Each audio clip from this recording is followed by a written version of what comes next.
অনেক ভাইরা আছে বিভিন্ন পাপে লিপ্ত হওয়ার পর শয়তান তাদেরকে এত বেশি ভয় দেখায়, অতিরিক্ত ভয় দেখায়। ভয় যতটুকু আল্লাহকে পাওয়া দরকার তার চেয়ে বেশি যদি পায় তাহলে বুঝতে হবে শয়তানে দেখাচ্ছে। ওটা কে দেখাচ্ছে? শয়তান দেখাচ্ছে। আপনি কোনো গুনাহে লিপ্ত হয়েছেন, যে কোনো গুনাহ, পৃথিবীতে এমন কোনো পাপ নাই যেটা মাপ চাইলে মাপ হয় না। এমন কোন পাপ, এমনকি শিরকও নেই। শিরকের গুনাহ যদি করার পরে মাপ চায়, তওবা করে, মাপ হবে না? হবে না। তওবা ছাড়া মারা গেলে মাফ করবেন, এটা ভিন্ন বিষয়, কিন্তু তওবা করলে সেটাও মাফ হবে। তাহলে বোঝা গেল জেনা ব্যভিচার হয়ে গেছে, অন্য কোনো অনাচার হয়ে গেছে, অবশ্যই মাফ করবেন আল্লাহ তাআলা। হ্যাঁ, মানুষের হক নষ্ট করেছেন, যুবক ভাইরা 3-4 বন্ধু মিলে চা দোকানে চা খেতে বসেছেন, বাসে উঠেছেন, গায়ে জোর আছে, বাহুতে শক্তি আছে। আমি এই জন্য বলি 4-5 যুবক ছেলে ফেলে যখন চার দোকানে বসে তখন ওই টি বয়কে ডাকার টোন কিন্তু পাল্টে যায়। একা একা গেলে বিড়ালের মতো বলে, মামা 1 কাপ চা হবে? আর 4-5 জন গেলে কি বলে, এবারে চা দে। কথা কানে যায় না?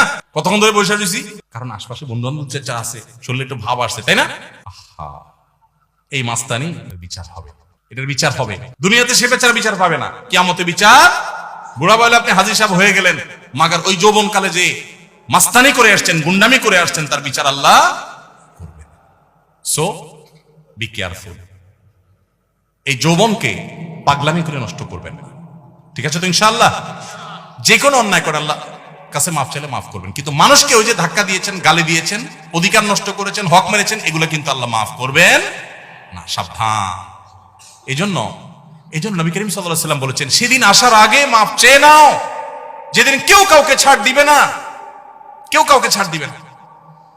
গালি দিয়েছেন, রিকশালা ভাড়া দেন নাই, চুন থেকে নুন খসছে, কথা থেকে কথা বাড়ছে, তর্ক হয়ে গেছে, যাবেটা দিলাম না, কি করতে পারবি কর, চলে আসছেন, এটার ছাড় কিয়ামতের দিন হবে না। নবী সাল্লাল্লাহু আলাইহি ওয়াসাল্লাম বলেছেন, দুনিয়া থাকতে এগুলা মিটমাট করো, এই মামলা নিষ্পত্তি করো, তার হাত পায়ে ধরে মাপ চেয়ে এটাকে শেষ করে যাও, কিয়ামতের ময়দানে কেউ কাউকে ছাড়বে না।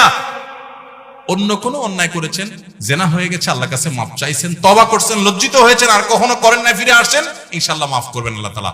আল্লাহ বলেছেন, লা তাকনাতু মির রাহমাতিল্লাহ, আল্লাহর রহমত থেকে নিরাশ হইও না। ইন্নাল্লাহা ইয়াগফিরুয যুনুবা জামিআ, আল্লাহ সব গুনাহ মাফ করে দিবেন।